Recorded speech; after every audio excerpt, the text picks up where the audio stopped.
Hello everyone, good morning সবাইকে। তো সকাল সকাল ঘুম থেকে উঠে ফ্রেশ হয়ে ছাদে এসে দেখি বাবা, মামুনি, কাকিমা সবাই মিলে আর কি আমাদের ছাদে বড়ি দিচ্ছিল। এগুলো আমাদেরই বড়ি। তো বাবা যেহেতু এবছর ডিউটি আর কি ছুটি নিয়েছিল বড়ি দেবে দেখে মা, আর কাকিমাকেও ডেকে নিয়েছিল। প্রতি বছর আমি আর মামুনি দিই, বিশ্বাসও থাকে। তো এবছর যেহেতু অনেক 6 কিলো ডালের বড়ি দেওয়া হচ্ছে, ওই জন্য সবাই মিলে আর কি দেওয়া হচ্ছিল। তো আমিও বসে গেছিলাম বড়ি দিতে। তারপর বড়ি দিয়ে যেহেতু আজকে ভিডিওটা সকাল থেকে স্টার্ট করেছি, তো ভেবেছিলাম সারা দিনের আর কি শেয়ার করব ভিডিও। তো মাঝখানে আমি ক্লিপ শেয়ার করতে পারিনি। তারপর একেবারে চলে এসেছিলাম যে সন্ধ্যার সময় রান্নাঘরে। তো এখানে মামুনি করেছিল হচ্ছে চিতই পিঠে আর চিকেন কষা। তো সেটা খাওয়া দাওয়া করে আমি হয়ে গেছিলাম এই যে রেডি হয়ে কোথায় যাব। তো যাব হচ্ছে গিয়ে আমাদের গাড়াপোতা বাজারে। পৌষ মাসের 1 তারিখে হচ্ছে আমাদের গাড়াপোতা বাজারে হয় পৌষ কালী পুজো।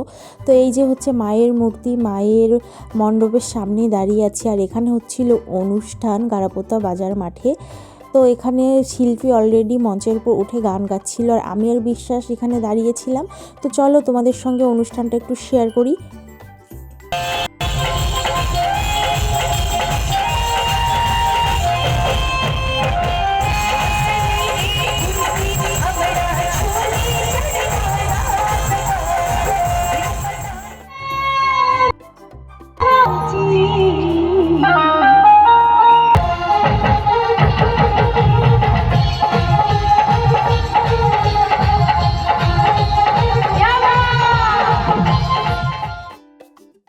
আমি মেলাতে এসছি আর সফটওয়্যার দোকানে যাব না, মেলা ঘুরবো না, এটা তো পৃথিবী উল্টে গেলেও সম্ভব নয়।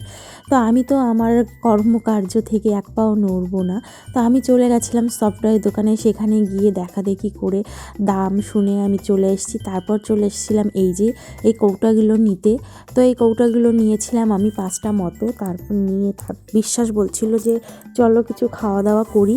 তো তারপর এই যে আমাদের পৌষ মেলার বিশেষত্ব হচ্ছে এই ভাপা পিঠে। তো এই মেলাতে গেলে সবাই বেশিরভাগ এই পিঠেগুলো খায়। তো আমি ওর বিশ্বাসও খেয়ে নিচ্ছি।